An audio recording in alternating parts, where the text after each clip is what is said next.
sometimes we get very artistic and we forget that we're in the service industry. We serve people.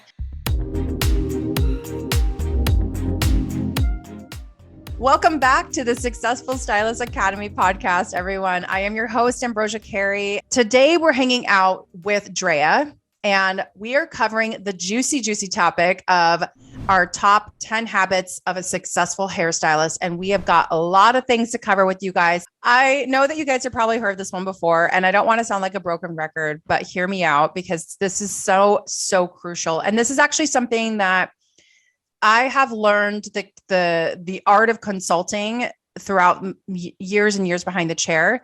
But I will say to you guys that even though consultation is king, that's my first tip, I think it's really important that we address all the concerns, we listen and we repeat back to them, or AKA mirror the kind of like what our client is giving us, the energy that they're giving us, the cadence even, and then make sure that you make all recommendations based on those concerns. So there's a little bit of a formula. And of course, we cover that in one of our courses, Successful Stylist, but I'm hoping to hit on some of those key points today with Drea.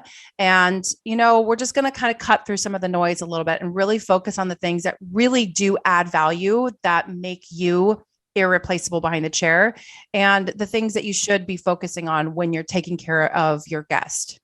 Listening and hearing are two different things. One is passive and one is active. So making sure that we're doing active listening and we're really being intentional about that interaction with our client as soon as they sit in our chair, I think is really important. After everything that we've gone through, the time that we spend with our client has more value, I think, than ever. So always making room to keep learning.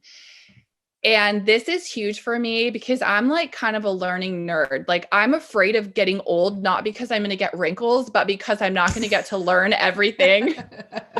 This is huge because I think it plays into our vision for our profession, for our craft. And I think sometimes if we don't stop to create vision, then there's a proverb that says, without vision, people perish. Whew. Okay. So with vision, I need to have room to always be learning, to always be growing, to not fall into that I've always done it that way before, because that is the most dangerous phrase in any dialect. So challenging yourself, making room, making space, incorporating it into part of your vision to learn and grow. And I've heard you say it before, Ambrosia. When you are sitting down to do financial goals, make sure that 5% of your income is going back into investing back in yourself. So yes. So that's my tip. I think of the character Gumby. I don't remember, what was his donkey's name, or was it a horse? Was it a dog? Anyway, they're like super flexible and you could just like move them around and be like Gumby. When you are learning, just think of your brain just to be super flexible, be open to something, and allow yourself to take in whatever you possibly can. And I know it's easier said than done because we find our things that we really love. For instance, I cut French. I've been doing French hair cutting for my entire career. I still take British haircutting classes. And sometimes the educator will correct my elbow or my posture or my wrist, or tell me that I'm not doing the angle correctly. And instead of getting frustrated, I try it their way. I try to do it the way that they're telling me to do it. Even if I think I'm doing it the right way, I have to trust that their eyes are looking at things better than I am, because they're the ones who are doing it the way that they do it. And maybe I don't do it 100% their way when I go back into the salon, but I may incorporate some of the stuff that they taught me. And case in point, sometimes like Gumby, we want to make sure that our bodies are also, we're checking ourselves and we're practicing those habits, because sometimes we can get a little relaxed or lazy or whatever. Kind of going back to what Drea was saying about consultations, it's really easy when you get comfortable with somebody to not do that like really thorough consultation, but we're doing an injustice to ourselves and to our clients, because we could really evolve with our clients, or they can evolve with us, or whichever direction you want to take it in. But the point is we can evolve together if we allow that to happen and we do the effective consultation every time. So my next tip has to do with the services that we're offering to our clients, being consistent with our services. Obviously, we want to be consistent with a lot of things, being consistent in offering consultations, being consistent in offering all services. But if you have extra time and you decide to curl, then make sure you communicate that. Because I think what happens, like, hear me out for a second. In our industry, we want to bend over backwards. We want to offer the world to each one of our clients. And we love taking care of people, and we're natural empaths, and we're natural, like, we want to just take everything on, right? And so the problem is that we fall behind on time, or we end up offering extra services and then we don't know how to get out of it. If you're going to offer something extra to your client, just politely let them know, like, I have a little extra time and I would love to offer this to you complimentary, or I would love to curl your hair since I have a little extra time. Letting them know that you may not be able to do it every single time and that you're making the choice to do it. It's going to set you up for success a little bit more by, like, just paving the path, rather than being like, you don't want clients to think that this is something that they get every single time unless you're charging for it. Because when you do get busier, and you will get busier, and you can't do that, then the client may be disappointed or feel like, well, how come she cut my appointment short, or she always curls my hair? Why is she not doing it this time? All right. Tip number 4 from me is practicing adaptability. Wow, haven't we learned that one the hard way over the last couple of years? So I think practicing adaptability is something that we've had to get a little better at most recently. But it's amazing to me how, being in an industry of constant change, we can definitely become creatures of habit, and how we even, like, repel change a little bit as hairstylists. It's just so strange how that happens, just like falling into our humanness, even though our industry is literally dependent on change. So practicing adaptability just within the day, within our clients, we may have done a color order based upon our next 2 weeks, and a client comes in and wants something that we weren't expecting, and we try to be prepared and we weren't. So being able to mix, not getting stressed out about the little things, listening to our clients, being more about, like, listening than just being reactive. I think adapting, to me, goes back to efficiency too, because efficiency sometimes can be a struggle for me in some areas of the business area. So I think adapting is also on the back end, making sure that I'm being efficient within my craft, but adapting to maybe booking different, maybe being able to have online options for clients because they've gotten so used to that.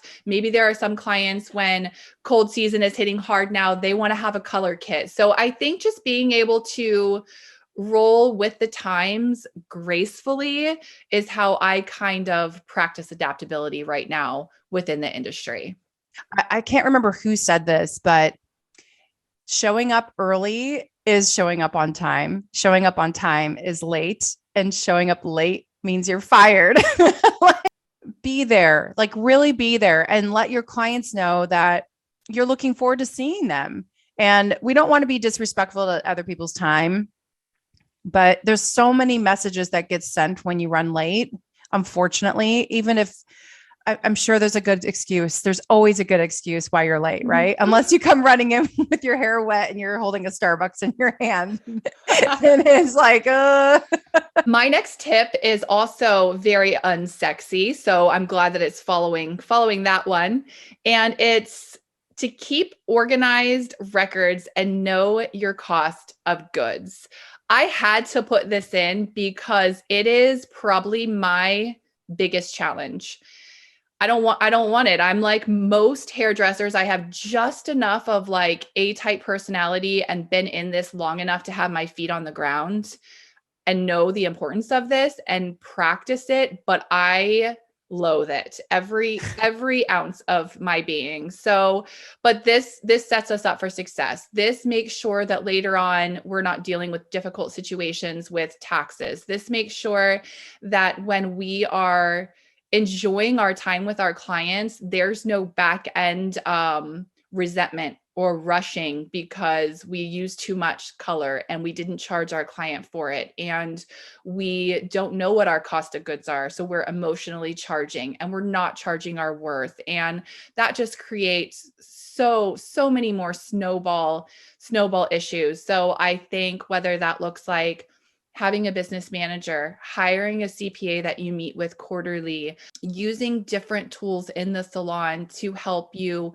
with your cost of goods, and then adding your labor onto that and determining your prices. And we have some other episodes where we do get way more into detail on this, but I think to be a successful hairstylist, you have to keep good records and you have to know your cost of goods. I know you guys have probably heard us talk about salon scale like 1 million times, but it's really helpful for the artistic brain.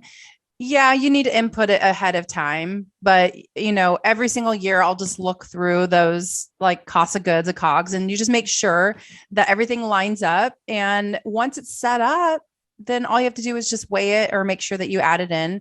And there's a lot of new, really cool features coming out with salon scale. There's like, you can even add in your foils, gloves, like all the stuff that you use on top of that. If you really wanted to get nitty gritty about it, this would be really effective for somebody who's independent or a solopreneur. So try it out. If you guys haven't used salon scale, definitely get on it. As a matter of fact, I feel like it's important enough. I'm going to put that episode in the show notes so that you guys can hear a little bit about it. If you're not familiar with salon scale, if this is the first time you've heard about it. So I mentioned planting seeds earlier, and planting seeds goes into so many things. Planting seeds is a really great way to not just offer more to our clients, but to let your client know what their options are. Sometimes clients don't actually know all the services that you offer, and they'll never know unless they ask or you let them know. And it's not up to them to ask you, right? So we want to make sure that we're letting them know the things that light us up. Like maybe there's things that you really enjoy doing and your client doesn't even know that you offer it. Maybe your client doesn't know anything about it and you need to like inform them. So planting seeds is really important because it answers the biggest heartache in our industry, which is the number one reason why clients leave. They leave because they're bored. And what sucks is that just because they're bored doesn't mean that you're boring. It just means that you didn't offer them any change. And it's not up to the client to come to us who wants the change. It's not up to the client to do all their homework and have a Pinterest board that they're offering every single time they sit down. We need to let them know through our professional eyes, guys. We need to let them know what's going to be best for them. I mean, obviously, we want to listen to them. We want to hear what their pain points are, but we always want to solve those problems, which kind of goes back to like something we said earlier. I think goal setting is imperative for the growth of your business, but also to keep things fresh and relevant and to get you excited. A lot of times when I'm talking to people, like just doing one-on-one coaching, for instance, one of the biggest things I hear is either like imposter syndrome or getting confident. A lot of people, they don't feel confident in things. Well, why is it that you don't feel confident? Because they're comparing themselves to other people. So a lot of times when you're setting those goals and you actually hit those goals and you have a measurable marker, not only are you going to get what you focus on, but you also helps you gain confidence because it reinforces what you're going after, what you're going toward. And now you've got a way to measure that. So even though it's not super exciting to set a goal because it puts a lot of pressure on you, but it makes you show up in a very different way. And it makes you get really clear on what it is that you do want. And once you start getting goals, it becomes infectious and contagious and you can't stop. And that's where real growth gets to happen. That's where like opportunities present themselves where you think like, wow, how did so-and-so get in touch with me, or how was this offered to me, or how did this person find me?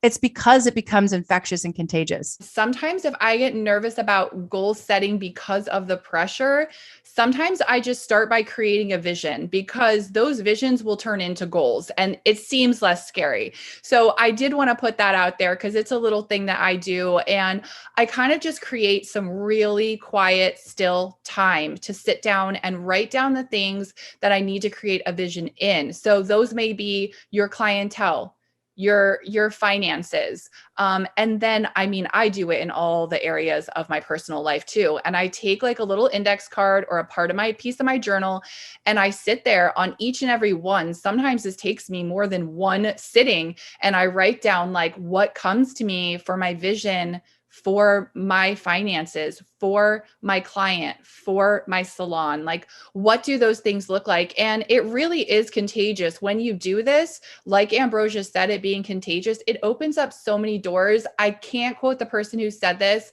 but the quote is, catch on fire with enthusiasm and people will come for miles to watch you burn. And Ooh, I like that. Burn, baby. The next one is, successful hairstylists practice healthy boundaries and self-care, because you guys, we cannot pour from an empty cup. We've said it before, we'll say it again, it will always be true. And practicing healthy boundaries sometimes looks like creating your salon policies, which we have an episode for. Shameless plug. Right, shameless plug, always. No shame here. But putting the policies in place, because it's really nice once you've established these things, these goals, these policies, the things that do take some work to set you up for success. Your yes becomes your yes and your no becomes your no very, very easily. And that takes so much pressure and so much stress off of you. So practicing healthy boundaries, interacting in a healthy communication, non-confrontational way, but communicating and doing that bravely, which also means having vulnerability within the salon, with your peers, with your clients, are ways that you can practice healthy boundaries. Self-care, small ways in the salon, just taking a breath, sitting down for a minute. How many times do we get a second to sit and we're still standing? Like, sit down, put your feet up for a second, go outside for 5 minutes. And maybe creating some time, whether it's a day or a week, where you have one day where you're off of social media, or 1 hour where you sit outside or you go for a walk. I don't know what self-care looks like for you, but making sure you have it intact. What you put into yourself is what you're going to have left to give back to other people. Engages in new ways to serve others. So what I was saying about putting into yourself, we pour out to other people. I think sometimes we get very artistic and we forget that we're in the service industry. We serve people. So engaging in new ways to serve others for me might look like going into a women's shelter and doing haircuts for free and being really intentional about that. And just returning to a place of gratefulness and surrender and service, because I really think a secret to success is service. And I know that's not a sexy way to think of things, but I think when we come alongside other people's visions sometimes, or other people's journey, and ask for nothing in return, see what happens. I'm just going to echo what you said, Ambrosia. See what happens. Amazing things happen when we pour into other people. So finding new ways to do those and being intentional about doing those with your clients. I like to think I'm not just doing their hair, but I am really here to serve this person, to honor them, to make their day better, to create a rapport with them that's going to last longer than them leaving my chair or walking out the salon door. When you start serving people in a different way and not looking for what you're getting in return for it, there are several ways of getting payment through people. And it's not just monetization. It's not just through money. And it feels very different when you're getting paid in other ways. And I have noticed that there are those who are like the most abundant, I suppose, like, not to overuse that word, but abundance, again, same thing. Like, it's not just like rich in money, but rich in culture and value and experience and happiness. And that's what we're all searching for. We all want to feel balanced. We want to feel eternally happy. We want to feel like we belong to something. We want to feel relevant. But we also, we need that money too. Like, we want to have a future that's set up for success. When it comes to collaboration, you get a chance to see things through other people's lens, and you get to invite them to see through your lens as well. And so now you've got like 3 vantage points, right? It's yours, theirs, and then yours together. And that is something that you just can't do alone. Look what the pandemic did to us, for crying out loud, like it rewired us in some ways, but it also made us crave like deeper connections. And collaboration is absolutely an amazing way to do that. But going back to the success piece, success, like I was saying, it derives from more places than your own perspective. And it derives from more than just your own experience. So I encourage you guys to all collaborate with others. This is something that I feel like is going to continue to move forward in our industry. Both Drea and I have been in the industry long enough that we have seen how much evolutions happen within the world of collaboration.